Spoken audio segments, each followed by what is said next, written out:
Irmãos, graças a Deus o Senhor nos reúne mais uma vez para podermos aprender essa palavra, sermos ensinados por ela, que Deus possa nos ajudar em santidade, em maturidade, em graça, e que o Senhor possa também fazer o seu nome ser glorificado em nossas vidas. Amém?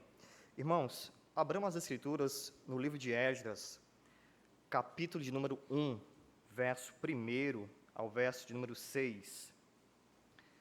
Livro de Esdras, capítulo 1, verso 1 ao verso de número 6. Esdras fica entre Gênesis e Malaquias, para poder ajudar os irmãos. Ficou mais fácil, né?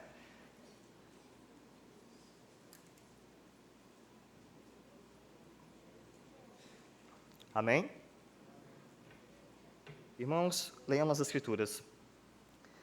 No primeiro ano de Ciro, rei da Pérsia, para que se cumprisse a palavra do Senhor por boca de Jeremias, despertou o Senhor o espírito de Ciro, rei da Pérsia, o qual fez passar pregão por todo o seu reino, como também por escrito, dizendo: Assim diz Ciro, rei da Pérsia: O Senhor, Deus dos céus, me deu todos os reinos da terra e me encarregou de lhe edificar uma casa em Jerusalém de Judá. Quem dentre vós é de todo o seu povo, seja seu Deus com ele, e suba a Jerusalém de Judá e edifique a casa do Senhor, Deus de Israel. Ele é o Deus que habita em Jerusalém. Todo aquele que restar em alguns lugares em que habita, os homens desse lugar o ajudarão com prata, ouro, bens e gado, afora as dádivas voluntárias para a casa de Deus, a qual está em Jerusalém. Então se levantaram os cabeças de famílias de Judá e de Benjamim, e os sacerdotes e os levitas, com todos aqueles cujo espírito Deus despertou, para subirem a edificar a casa do Senhor, a qual está em Jerusalém. Verso 6. Todos os que habitavam nos arredores os ajudaram com objetos de prata, com ouros, bens, gado e coisas preciosas, afora tudo o que voluntariamente se deu. Orem, irmãos. Ó Senhor, mais luz sobre nós, Senhor, nessa manhã. Tua palavra é lâmpada para nossos pés e luz para o nosso caminho, Senhor. Não nos permita, Senhor amado, andarmos em trevas, mas que a Tua palavra nos guie em santidade, em maturidade. Que a mentalidade de Cristo venha sobre nós, Senhor, e que nós possamos Te glorificar cada vez mais. Assim oramos no nome de Cristo, no poder do Espírito. Amém. Amados irmãos, nós estamos no livro de Esdras, embora ele esteja dentro de um conjunto do Antigo Testamento, na metade do Antigo Testamento, podemos dizer assim. Esse livro, na verdade, ele retrata já o final da história de Israel, registrado nas Sagradas Escrituras, né? Ele estaria muito mais próximo ali dos últimos profetas do que normalmente está dentro do contexto que nós entendemos aqui. Quando nós observamos o livro de Esdras, nós observamos no verso 1 a referência a um rei chamado Ciro. Para podermos entender a necessidade, a importância de Ciro, nós precisamos também entender em que situação, em que contexto social, religioso e político o povo de Israel estava. 70 anos antes de Ciro decretar que o povo de Israel voltasse para Israel, nós temos o registro, através das Escrituras, que o povo de Israel começou a ter práticas idólatras, desonrando ao próprio Deus, tendo práticas que desonravam as Sagradas Escrituras, um povo que quebrou a aliança diante de Deus. Deus, a partir disso, através do profeta Isaías, profeta Jeremias, especificamente em Jeremias, capítulo 29, verso 10, o Senhor prometeu que levaria esse povo para um cativeiro. E lá ele passaria 70 anos, até que a boa palavra do Senhor, a boa mão do Senhor, trouxesse esse povo de volta para Israel. E aí nós temos Nabucodonosor invadindo esse povo, invadindo Israel, tomando as suas mulheres, os seus filhos, os seus bens, destruindo o templo de Israel e assim deixando um povo completamente sem um local para habitar e também para cultuar o Senhor. Mas o que é muito interessante é que quando nós observamos esse contexto de desordem espiritual, desordem política e econômica, o Senhor nos registra que, apesar de tudo o que está acontecendo, o Senhor está no controle dessas coisas. O Senhor está cuidando do seu povo. Embora o templo estivesse vazio e destruído, o trono de Deus nos céus, que guiava e guardava Israel, estava ocupado pelo próprio Senhor. Quando nós observamos 70 anos depois o Senhor cumprir essa promessa, nós observamos características sobre o Deus, a pessoa de Deus, da sua obra, através dos seus atributos, algo que pode revelar ao nosso coração como Deus tratou com esse povo e como Deus também pode tratar com o nosso coração. Quando nós observamos o capítulo 1, nós começamos a perceber o primeiro nome a ser citado é de Ciro, e nós vemos a história de Israel ser contada nesse capítulo 1. Apesar de nós termos o olhar primeiramente para Ciro e para o povo, esse texto, na verdade, não é sobre Ciro e não é sobre o povo. Esse texto, na verdade, é sobre Deus.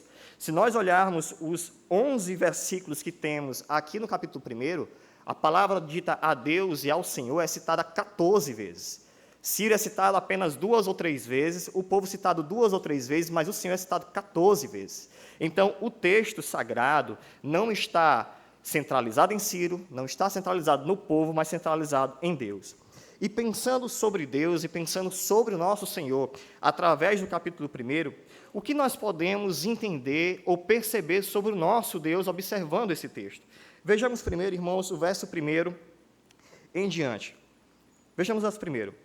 No primeiro ano de Ciro, rei da Pérsia, para que se cumprisse a palavra do Senhor por boca de Jeremias, despertou o Senhor o espírito de Ciro. Eu quero chamar a atenção dos irmãos para o despertar do Senhor na vida de Ciro. Mas para isso é importante que nós observemos as profecias ditadas e profetizadas por Isaías no capítulo 44. Vejamos as escrituras, irmãos, em Isaías, capítulo 44, verso de número 28.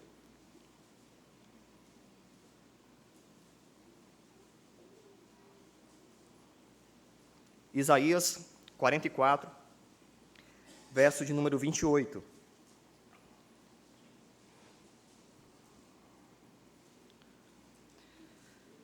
Diz a palavra do Senhor, irmãos: que digo de Ciro? Ele é meu pastor, e cumprirá tudo o que me apraz. Que digo também de Jerusalém: será edificada, e do templo será fundado. Capítulo 45, verso de número 13. Capítulo 45, verso número 13, diz o seguinte: eu, na minha justiça, suscitei a Ciro, e todos os seus caminhos endireitarei. Ele edificará a minha cidade e libertará os meus exilados, não por preço, nem por presentes, diz o Senhor dos Exércitos. Irmãos, quando nós nos atentamos para as profecias que foram proferidas aqui por Isaías, e também quando nós observamos Êxodo, no capítulo 1, verso 1, nós temos a grandiosidade do Deus Criador, não somente de um ser humano, mas o Deus Criador de toda uma história. Nós estamos falando aqui de um intervalo de tempo de 150 anos aproximadamente. Ciro não existia, Ciro não era nascido, talvez nem pouco fosse nascida a mãe e o pai de Ciro, mas o Senhor já tinha decretado que esse homem nasceria na Pérsia, nasceria e teria o nome de Ciro, e esse homem seria comissionado para poder livrar o seu povo. É tão interessante porque em Esdras, no capítulo 6, no verso 14, quando o povo começa a meditar e pensar na grandeza que é do Deus poderoso em cumprir a sua promessa de reedificar o templo, quando o povo vai falar sobre os mandatos e os decretos para poder construir o templo, ele diz o seguinte: segundo o mandado de Deus, segundo o mandado de Ciro. É compreensível e entendível no povo de Israel que antes do decreto de Ciro, que se fez terreno, houve um decreto celestial e eterno, para que pudesse se cumprir. Nós observamos que todo o decreto que há dentro daqueles políticos, daqueles homens, daqueles reis que pudessem trazer algo sobre a vida de Israel, anteriormente teve um decreto de Deus que reinava sobre eles. O decreto, a vontade, a palavra do homem aqui dependia primeiramente da palavra de Deus. E isso é muito belo de se observar, porque nós conseguimos observar e perceber que o Senhor tem guiado, constituído, guardado o seu povo ao longo de toda a história. 150 anos, irmãos. 150 anos o Senhor prometendo que levantaria alguém, e esse alguém estaria em suas mãos. O coração de Ciro, irmãos, estava na mão de Deus, ainda que o coração dele existisse. Não existia o coração de Ciro, mas o coração dele já estaria na mão do Senhor. Provérbios 21, verso 1, diz que como ribeiros de águas, assim é o coração do rei na mão do Senhor. Este, segundo o seu querer, o inclina para onde quer. Quando nós observamos ao longo da história de Israel, nós percebemos certos cativeiros que aconteceu com esse povo. Nós temos o primeiro, que é aquele um pouco mais clássico, mais antigo e mais aprendido por nós, que é o cativeiro exatamente no Egito.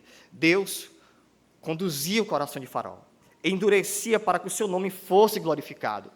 No cativeiro aqui de Babilônia, sendo depois caído para poder Pérsia reinar através de Ciro, o mesmo Deus que endurecia o coração de Faraó é o Deus também que amolece o coração de Ciro.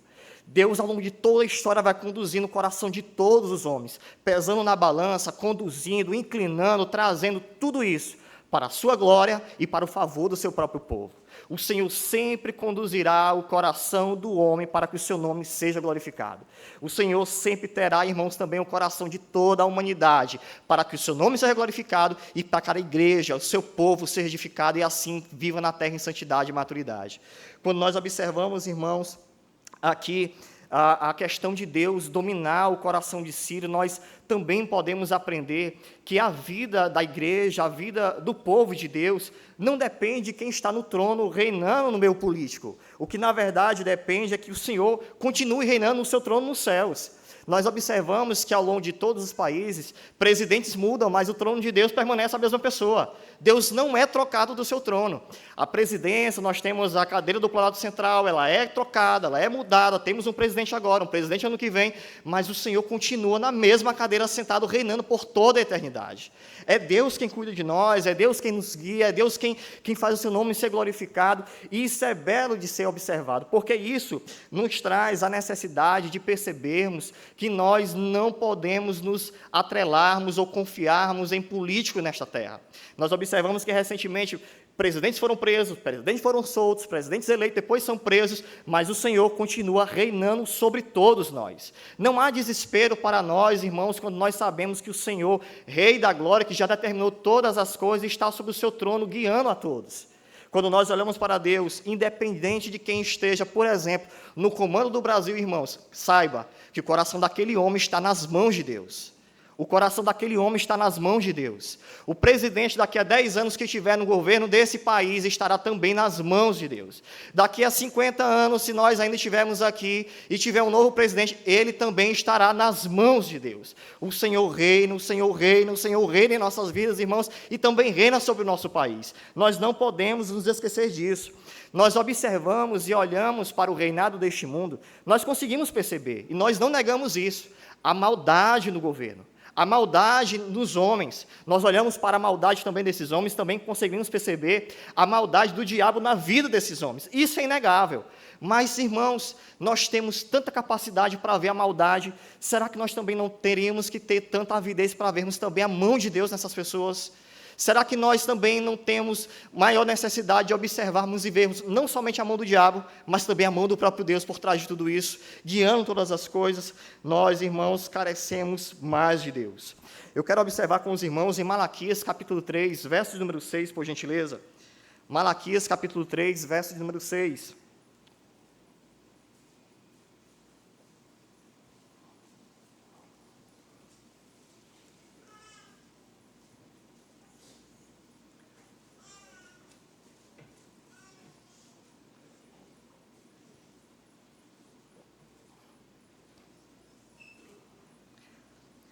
Malaquias começa a trazer o povo ao entendimento, a uma compreensão de que o Senhor, Ele era o Deus das promessas e era um Deus também estável, imutável em sua palavra. Porque eu, o Senhor, não mudo. Por isso vós, ó filhos de Jacó, não sois consumidos. 1 grau de temperatura a mais no sol, irmãos, sobre a terra e nós morreríamos. O Senhor não muda. 1 palmo a mais que o Senhor tivesse terminado sobre o mar, talvez ele não sucumbisse, mas o Senhor não muda. Pudesse um dia apenas os trópicos do nosso planeta mudar, frio, sol, e nós morreríamos, mas o Senhor não muda. Não há 1 palmo de centímetro que o Senhor possa mudar. E essa estabilidade, essa imutabilidade do Senhor é a garantia dos seus servos nesta terra. A grandeza de Deus não pode ser abalada, irmãos. Charles Spurgeon, em seu sermão exatamente sobre a imutabilidade de Deus, ele diz uma coisa muito interessante a respeito da sua imutabilidade em suas promessas. assim que possamos dizer sempre: Deus, esta é a sua promessa. Ao Senhor cabe cumpri-la. Eu me deito em segurança sobre ela, não fico de pé. É ali que nós devemos permanecer, deitados sobre a promessa de Deus. Lembrem-se, cada promessa é uma rocha imutável. Portanto, prostrem-se aos seus pés e descanse ali para sempre. Deus é um Deus imutável, Deus é um Deus de aliança, Deus é um Deus de promessa, então, diante disso, nós devemos descansar diante desse Deus, irmãos. Mas é bem verdade que as angústias chegarão ao nosso coração diante de uma certa aparente demora que nós temos em observar os cumprimentos da promessa de Deus. E nós nos questionamos, diante disso, qual seria o nosso comportamento? Qual é a necessidade que nós temos de viver e de que maneira vivemos? E é muito interessante que o contexto geral do livro de Esdras vai nos trazer a necessidade do que devemos fazer. Vejamos, por exemplo, Êxodo capítulo 3, verso número 7. Êxodo 3, verso número 7.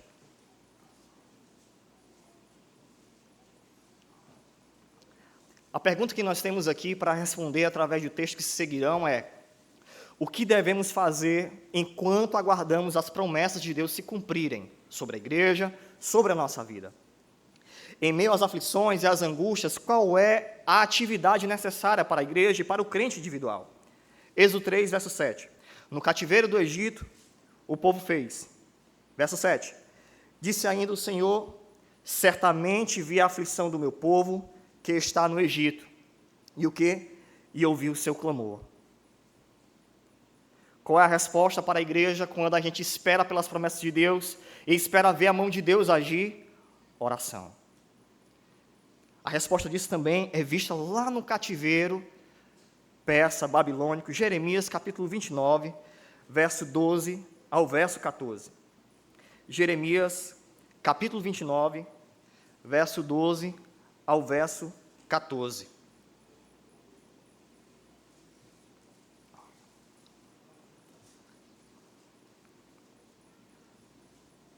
Jeremias 29, verso 12 ao verso 14.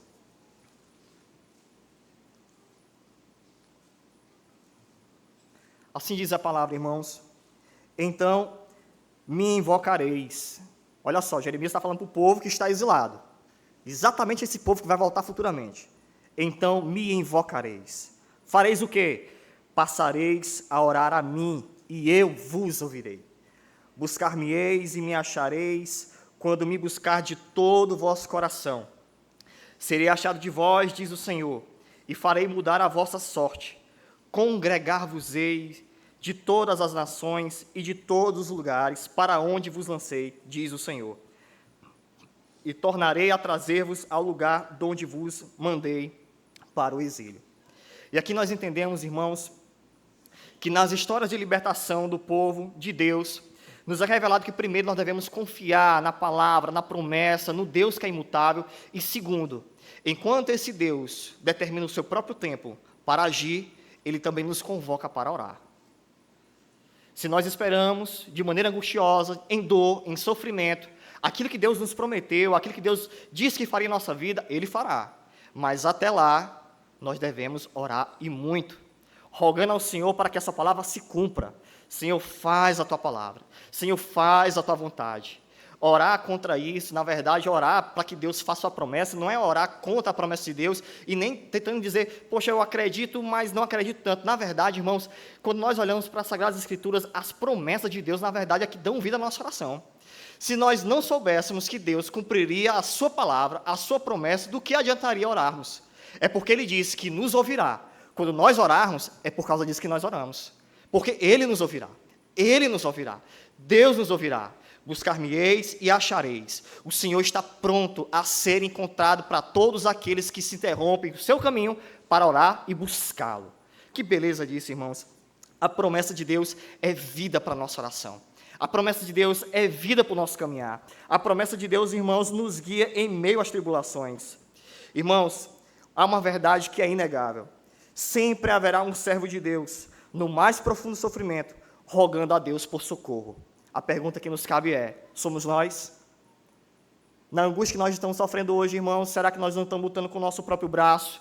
Será que não estamos tentando mecanismo de justiça, de política, para poder fazer o reino de Deus acontecer, quando, na verdade, a arma que nós temos à nossa disposição, de fato, é a oração, as Sagradas Escrituras, o buscar a Deus, a viver a Deus? Irmãos, buscar ao Senhor é a vida da nossa igreja.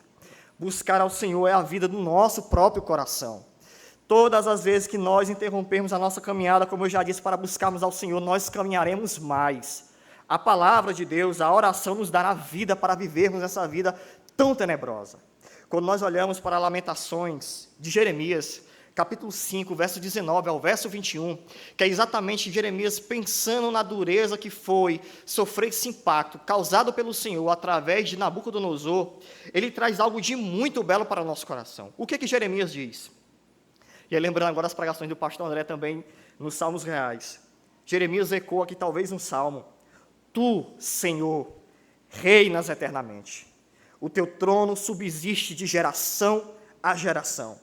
Por que te esquecerias de nós para sempre? Por que nos desampararias por tanto tempo? Converte-nos a ti, Senhor, e seremos convertidos. Renova os nossos dias como dantes. Essa deve ser a nossa oração, irmãos. Tu reinas, Senhor, para sempre. Tu não nos desamparas, Senhor. Converte-nos a ti e traz a nossa alegria de volta ao nosso coração, Senhor. Essa é a nossa oração, irmãos. Confiar no Senhor, confiar na sua providência, orar a Ele e clamar que Ele traga alegria ao nosso coração. Nós observamos aqui, então, irmãos, uma primeira faceta do que é o atributo de Deus em cumprir as suas promessas e honrar a sua aliança. Mas voltemos, irmãos, a Esdras, no capítulo 1, verso 3 ao verso 5.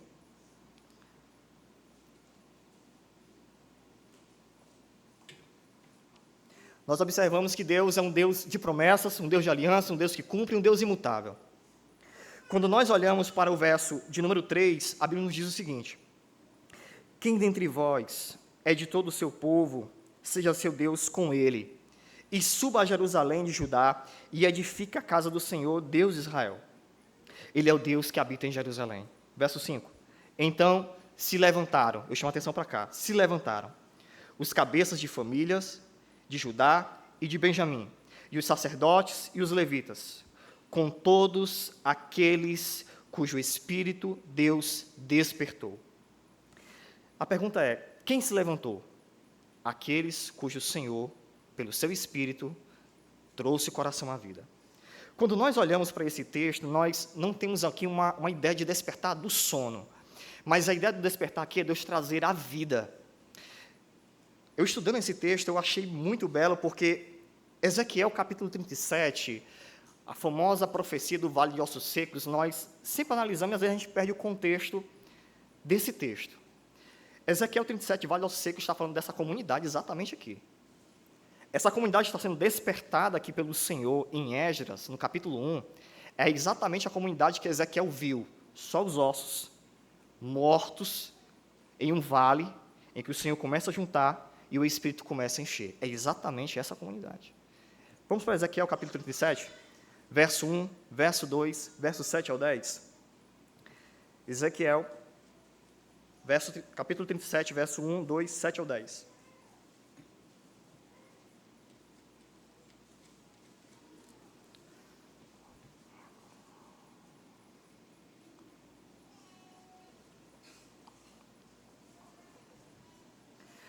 Observe, irmãos, que nós temos aqui cerca de 70 anos de cativeiro. Pessoas que foram levadas para a Babilônia já morreram, já padeceram. Outras nasceram no cativeiro e estão aguardando o Senhor. Mas essas pessoas estão aguardando a renovação, principalmente espiritual, do povo. E isso é muito belo, porque isso vai desembocar no Novo Testamento, nós já veremos isso. Verso 1 do capítulo 37 de Ezequiel. Veio sobre mim a mão do Senhor. Ele me levou pelo Espírito do Senhor e me deixou no meio de um vale que estava cheio de ossos. Essa é a comunidade de Israel. E me fez andar ao redor deles. Eram muito numerosos na superfície do vale e estavam sequíssimos. Verso 7. Então profetizei segundo me fora ordenado. Enquanto eu profetizava, houve um ruído. A vida chegando, irmãos. um barulho de ossos que batiam contra ossos e se juntavam, cada osso ao seu osso. Olhei, e eis que havia tendões sobre eles, e cresceram as carnes, e se estendeu a pele sobre ele, mas não havia neles o espírito. Então ele me disse: profetiza ao espírito, profetiza ao filho do homem, e diz-lhe: assim diz o Senhor Deus, vem dos quatro cantos ventos, ó Espírito, e assopra sobre estes mortos para que vivam. Profetizei como ele me ordenara, e o Espírito entrou neles, e viveram e se puseram em pé um exército sobre modo numerosos. Irmãos, olhar para esse texto é perceber a grandeza da eleição de Deus na vida dos seus servos. Mortos, completamente mortos, apenas ossos secos, sequíssimos. E é muito belo perceber que é o próprio Deus quem inicia a vida sobre essas pessoas. É o próprio Deus quem chama o osso, cada osso, carne sobre os ossos, tendões, ligamentos, e assim a palavra de Deus vem com o Espírito, sobre a vida dele, despertando e trazendo essa comunidade. Quando nós observamos isso, irmãos, nós conseguimos perceber que o povo de Deus, em breve resumo, é a reunião de mortos que passaram a viver e adorar o Senhor. O povo de Deus é a reunião de pessoas que eram mortas, passaram a viver e passaram a adorar o seu Deus. Vejamos Efésios capítulo 2, verso 1, irmãos. Porque quando nós olhamos para isso, nós podemos às vezes ficar pensando que essa ação do Espírito ficou restrita talvez ao povo de Israel. E é muito belo que Paulo, quando vai falar sobre exatamente a eleição, a vivificação trazida pelo Espírito, pela glória do Senhor, ele nos inclui nela. Escrevendo à igreja em Éfeso, irmãos, capítulo 2, verso 1, Paulo nos ensina o quê? Que ele vos deu vida, estando vós mortos nos vossos delitos e pecados, nos quais andastes de outrora segundo o curso deste mundo, segundo o príncipe da potestade do ar, do espírito que agora atua nos filhos da desobediência, entre os quais também todos nós andamos outrora, segundo as nossas inclinações da nossa carne, fazendo a vontade da carne e dos pensamentos. E éramos, por natureza, filhos da ira, como também os demais. Eu paro aqui porque eu acho muito interessante, quando eu converso com alguns amigos arminianos, e sempre que eles falam sobre a questão do livre-arbítrio, eu penso nesse texto. Eu vou dizer, meu irmão, aqui quando eu olho para esse texto, eu consigo perceber alguém morto sendo carregado por 3 coveiros: a carne, o príncipe da potestade do ar e pelo mundo. Como alguém pode ter livre-arbítrio nessa situação? Quando nós olhamos o verso 1, nós observamos exatamente a mesma figura que temos em Ezequiel 37. Mortos, só os ossos, sem nada. E o Espírito vem, nos enche, nos limpa, nos reconstitui, nos faz eleitos, salvos, glorificados no Senhor, para que um dia possamos viver para a sua glória. Quando nós olhamos para isso, nós entendemos a rica misericórdia, que é o que Paulo diz no verso 4, que é por causa da misericórdia, pelo grande amor que ele nos amou, e estando nós mortos em delitos e pecado, ele nos deu vida juntamente com Cristo, com ele. Nós observamos lá em capítulo 37 de Ezequiel, o Senhor trazendo ali palavra através do Espírito. Quando nós observamos Efésios capítulo 2, nós vemos o próprio Cristo reconstituindo nossos ossos, a nossa carne, os nossos ligamentos, a nossa vida e trazendo a nós glória ao seu nome. Quando nós observamos isso, irmãos, nós chegamos a uma conclusão. Todos nós pertencíamos a um mesmo cemitério. Todos nós que aqui agora estamos sentados, um dia já estivemos lá. A chave daquele tenebroso lugar, irmãos, estava com a morte. Mas o Apocalipse nos diz que Jesus, porém, é aquele que vive. Esteve morto, mas está vivo pelo século dos séculos e tem as chaves da morte e do inferno. Aquele lugar, irmãos, que um dia nós estivemos e foi tenebroso a nossa vida, foi vencida pelo nosso próprio Cristo. Foi tomar a chave daquele lugar, Senhor, graças ao nosso Senhor, e assim podemos ver para a sua glória. Aqui eu quero concluir, irmãos, trazendo uma rápida reflexão. Não importa o que aconteça, Deus não muda. Descanse sobre as suas promessas, pois elas não falham. Reinos caem, mas o domínio do Senhor nunca, jamais será ameaçado. Ele é inabalável. Por sua misericórdia, fazemos parte das promessas de Deus. Ele nos vivificou. Prometeu que edificaria a sua igreja. Com isso, devemos estar plenamente certos de que aquele que começou a boa obra em nós há de completá-la até o dia de Cristo Jesus para a sua glória. Amém. Amém. Oremos, irmãos. Senhor, nos mantém firmes nas tuas promessas como elas são. Nos faz olhar mais para ti, Senhor. Livra-nos do desespero de olharmos para este mundo, ó Deus, e não conseguimos entender nada do que acontece neste lugar, Senhor. Pois nós, de fato, não pertencemos a ele, Senhor. Mas ainda que, Senhor amado, que nós soframos, que nós confiemos inteiramente em ti, Senhor. Tu venceu a morte, tu venceu o inferno, ó Deus, e nos trouxe para junto de ti. Com cordas de amor, tu nos atraiu, Senhor amado, para o teu reino, Senhor. Tu reinarás para sempre, Senhor amado, e nós cremos nisso. Nós estaremos contigo no teu reino de grande glória, Senhor. Nos livra, Senhor amado, do nosso próprio coração, que é tão ruim, Senhor. Que é tão medroso e às vezes covarde, mas nós confiamos em ti, ó Deus. Sê conosco, nos ajuda sempre, ó Pai. Nos admoesta pela tua palavra, assim oramos, em nome de Cristo, no poder do Espírito. Amém.